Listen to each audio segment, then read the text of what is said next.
As empresas são fundamentais para um país. Sem empresas saudáveis, um país não cresce nem alavanca. Esse é um ciclo de vida padrão, mas toda empresa tem o seu ciclo de vida.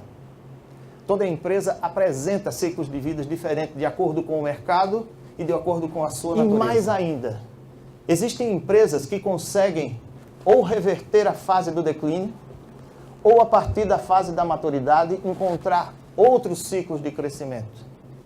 E aí, se estenderem por muito mais do que quais seriam as estratégias financeiras, estratégias de gestão, para que uma empresa possa fazer esta curva, para escrever diferente esse ciclo de vida.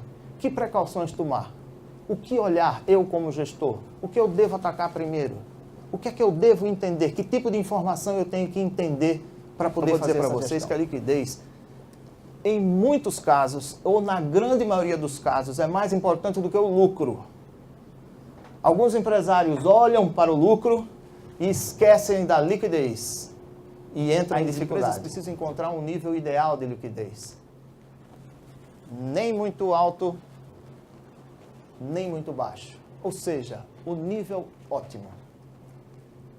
O fator complicador é que a liquidez muda todos os dias. Toda operação altera a liquidez.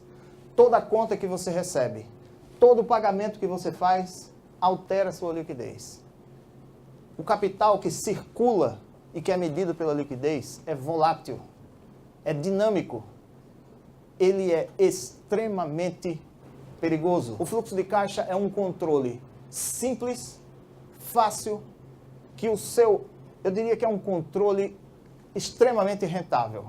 O investimento que você faz para ter um fluxo de caixa verdadeiro é muito menor do que o retorno que ele dá. Eu tenho observado que ao implantar os fluxos de caixa nas empresas, a visão da gestão financeira muda, porque ainda tem gente que faz a gestão do negócio pelo faturamento. E gerir pelo faturamento, na verdade, é um grande risco de ter problema com liquidez. Gerir o fluxo de caixa é fundamental, mas ainda não é tudo. A gente precisa fazer a gestão do capital de giro. Quantos negócios deixariam de quebrar se tivessem feito a conta e soubessem a sua necessidade de capital de giro? Antes de tirar o dinheiro do caixa. Antes de pensar no investimento. Lucro não é dinheiro. Lucro não é dinheiro na conta. Lucro é um indicador apenas.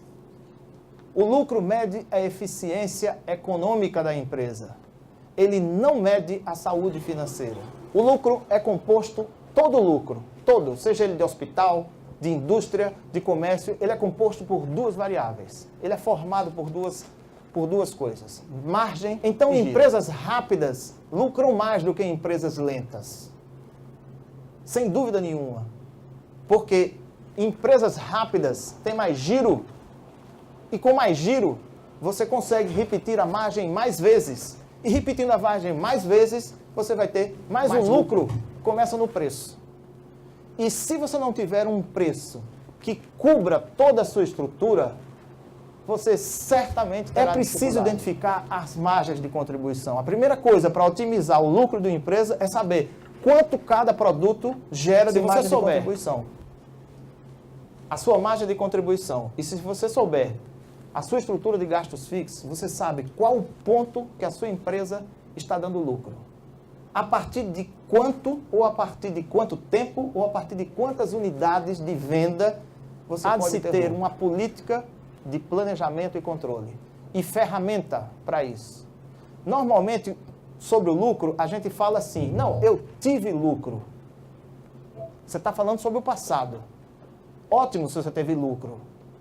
Não, eu acho que tive lucro, ou eu posso ter tido prejuízo. Acabou. Se você teve prejuízo, não pode fazer mais nada, porque você já teve. É verdade, os custos têm uma tendência natural, assim, dentro deles, em subir. Eles só fazem subir. Eles não têm como descer. Ninguém chega para você e diz que vai cobrar um salário menor, porque se você não tiver controle, se você não tiver uma projeção do que vai vir e o controle em cima disso, certamente você vai ter surpresa. E essa relação de financiamentos, investimentos, tem que gerar valor. Ela tem que gerar rentabilidade positiva.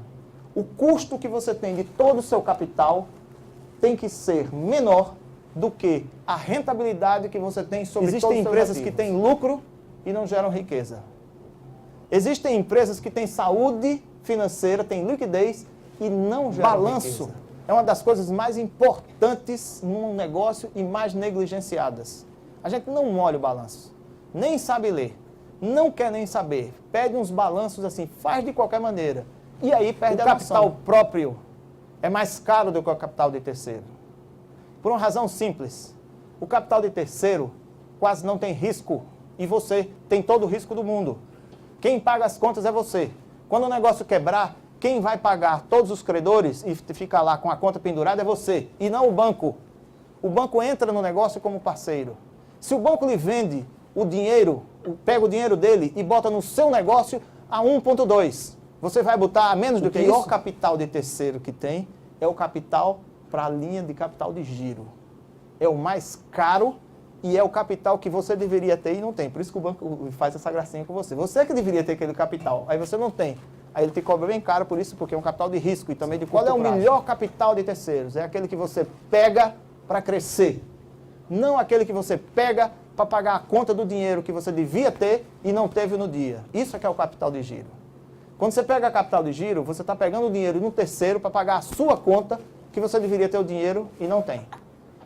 Qual é o melhor capital de terceiro? Você pegou o dinheiro para você ampliar a base de receita, para você ampliar o seu parque operacional. Este é o melhor capital. Para encerrar, eu queria dizer o seguinte: as finanças bem geridas importam nessas conversas que a gente teve aqui e, logicamente, em muito mais detalhes. Mas elas são fundamentais para que as empresas consigam vencer o passar dos anos e consigam ser sustentáveis. Juntamente com marketing, juntamente com TI, juntamente com RH, sem dúvida nenhuma. Se eu tenho finanças bem geridas, muito provavelmente eu tenho empresas sustentáveis. Se eu tenho empresas sustentáveis, eu terei uma sociedade próspera. Se a economia das empresas, se as finanças das empresas estão bem, a sociedade, a saúde financeira das empresas é uma questão de desenvolvimento econômico, não é uma questão somente do empresário. Se eu tenho uma sociedade próspera, na qual as empresas se mantêm e crescem, eu certamente terei uma democracia forte. E a primeira forma de democracia é a democracia na qual as finanças estão distribuídas, na qual as empresas estão fortes, na qual o poder econômico está distribuído não em uma, porque aí seria um monopólio, mas em várias empresas. E somente com democracia forte, com empresas sustentáveis, nós teremos um país desenvolvido. Em tudo um país que a gente quer. Não coloque no assistencialismo todas as suas fichas, nem no paternalismo todas as suas fichas. Que coloque no empreendedorismo de cada um de nós o futuro de todos aqueles que estão para nascer. Muito obrigado.